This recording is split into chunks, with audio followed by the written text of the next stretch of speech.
गं गणपतये नमः। हम हनुमते नमः। श्री नर्मदा पातु माम् अखिलेश्वराय महादेवाय नमः। बोलिए सियावर रामचंद्र की जय।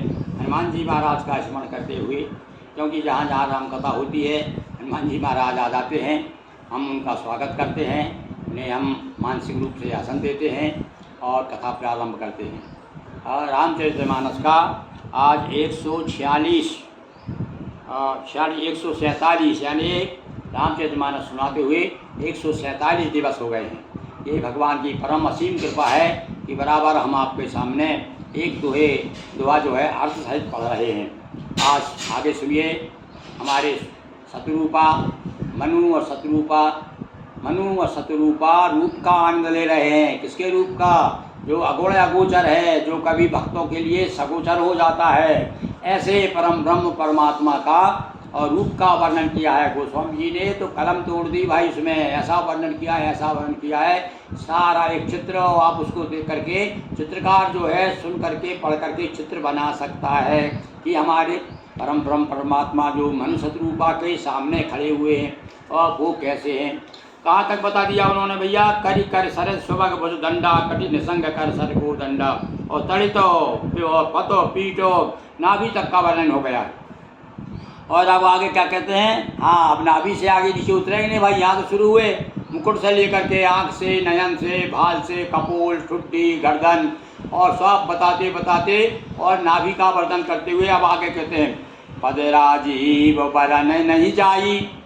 और दृष्टि पड़ी, मनुष्य रूपा देख रहे हैं धीरे धीरे। आप भी देखिए, आपके सामने चित्र है, परमात्मा खड़े हुए हैं। कैसे परमात्मा? बता दिया उन्होंने। शरद मयंक बदन छवि शिवा, और चारु कपोल चुभको और ग्रीवा, और सुंदर। देखिए यहाँ से चलिए, कहाँ से चलेंगे देखते हुए? बदन, पूरा शरीर, बदन यानी मुँह देखिए, फिर गर्दन देखिए, फिर उनका जो वक्षस्थल और इधर देख नाभि, और अब आ जाइए नीचे, चारों तरफ आइए।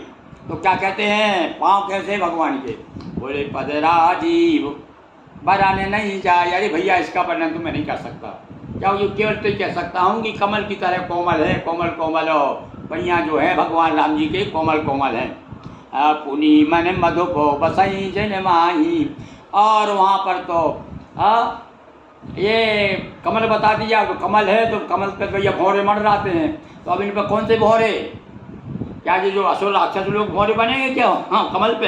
अरे नहीं भैया, ये वो कमल है जहाँ पर केवल मुनि लोग पहुँच सकते हैं। उनके जो भक्त हैं वही मंडराते रहते हैं उस भौरे, उस कमल के आसपास। कौन सा कमल है? ये क्या कमल है? वे दोनों भगवान के अच्छे अरुण कमल है, अरुण चरण है कमल की, अरुण कमल की तरह चरण हैं उनके।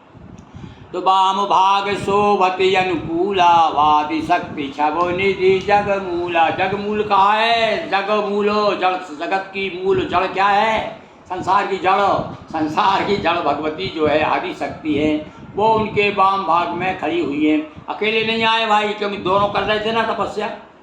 अभी आप देखा, राक्षस जब करते ना और तपस्या करते हैं तो अकेले आप कोई भी ब्रह्मा जी आ जाते हैं, कभी शंकर जी आ जाते हैं। और यहाँ पर मनु शत्रुपा जब पति पत्नी दोनों एक साथ तपस्या कर रहे हैं तो भगवान भी एक साथ आ गए, अपनी शक्ति के समेत आ गए। और जासुवंश पे आप बता दिया। देखो फिर वर्णन किया कि भैया ये कोई ऐसे में से नहीं है जो खड़े हैं सामने मनु शत्रुपा के।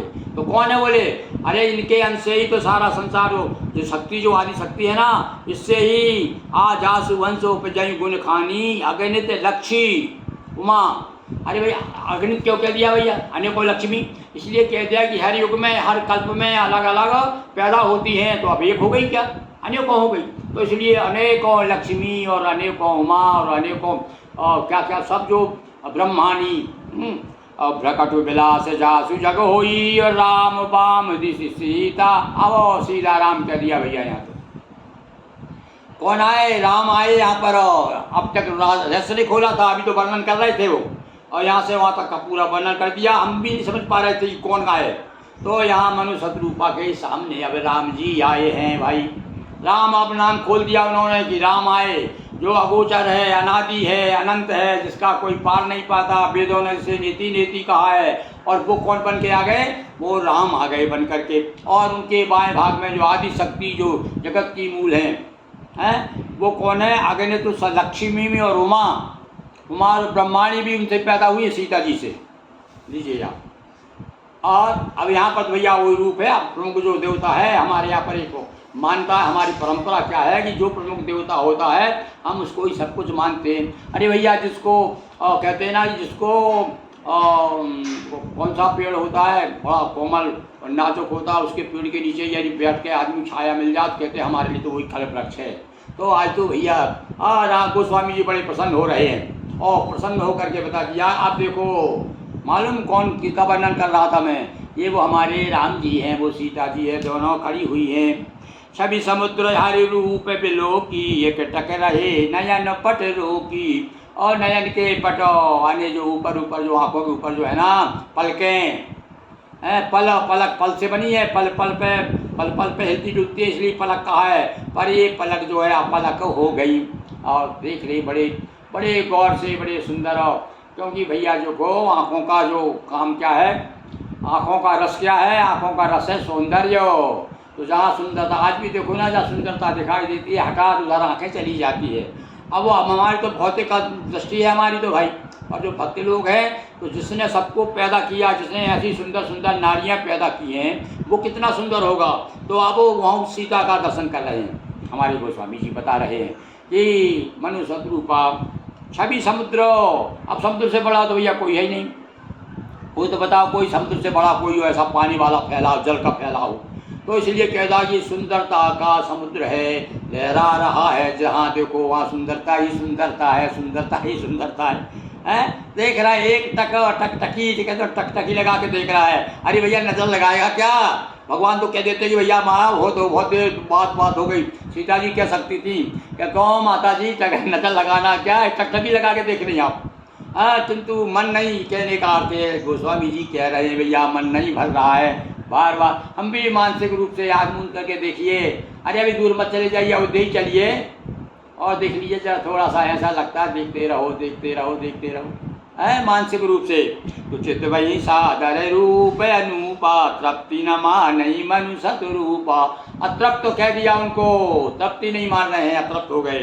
हास हरस विवश तन दशा भुलानी, और परे दंड वो गई पद पानी। डंडी की तरह दंडवत कहते, दंडवत यानी डंडा की तरह गिर जाना। दोनों जो है गई पानी यानी गई पद पानी। आओ पाँव पकड़ लिए हाथ से, पानी से पद, पानी यानी हाथ भी है। तो दोनों चरण पकड़ लिए, दोनों गिर पड़े सर पर से। प्रभु निज कर कंजा, तुरंत उठाए करुणा पुंजा। और भगवान ने हाथ फेर दिया सिर पर से, और हाथ उठा करके उनके सर पे हाथ फेरा, उनको गले से लगा लिया। क्योंकि अब सोच रहे हैं जब तो हमारे बाप महतारी बनने वाले हो तुम, आप अभी तो हम जरा यहाँ पर आए, सारे संसार के बाप महतारी बन के आए हैं यहाँ तो। और निश्चित रूप से देखो ये भक्ति का प्रभाव बताया है कि जो कहला जो जगत की मूल, जो जड़ की जगत की मूल है, जो संसार की रचना करने वाले हैं, जिससे अंकित ब्रह्मा विष्णु पैदा हुए हैं, जो विष्णु और ब्रह्मा और शिव जिनको बार बार स्मरण करते रहते हैं, ऐसे हैं राम सीता। कोई साधारण समझ रहे हैं क्या आप? बोले कृपा निधान पुनि, अति प्रसन्न मोहि जान। मांगो बर जो भाव मन, महादानी अनुमान। खुद कह रहे अपने आप को, वो तो कह सकते हैं भाई। अब हम जैसे आदमी कहें टटपुजिया लोग हैं, वहाँ उससे बड़ा दानी कोई है नहीं संसार में। खुद ही कह रहे हैं, तू समझ लेना कि मेरे मुझसे बड़ा कोई दानी नहीं है, महादानी हूँ मैं। अब क्या बोल, क्या चाहिए तुझे? आज तो मैं भैया और पूरे 16 कलाओं से तेरे ऊपर प्रसन्न हूँ। भगवान बोल रहे कृपा निधान। कृपा निधान क्या बोला? क्योंकि भैया निधान भी यहाँ पर जो निधि, जितनी कृपा रूपी निधि जितनी चाहिए आपको उतनी मिल जाती है। और भैया वास्तव में जिनके ऊपर कृपा हुई है उनको तो प्राप्त हुई है। और हम जैसे लोगों को थोड़ा सा कण भी मिल जाए तो हम उसमें ही उछलते कूदते फिरेंगे। पर मिलना चाहिए, तो हम तो यही प्रार्थना करते हैं प्रभु, और आपको जो कृपा निधान है तो उस निधि में से एक आध कण छोटा इधर भी सरका दो। बोलिए सियावर रामचंद्र की जय, उमापति महादेव की जय। हर हर महादेव शंभो।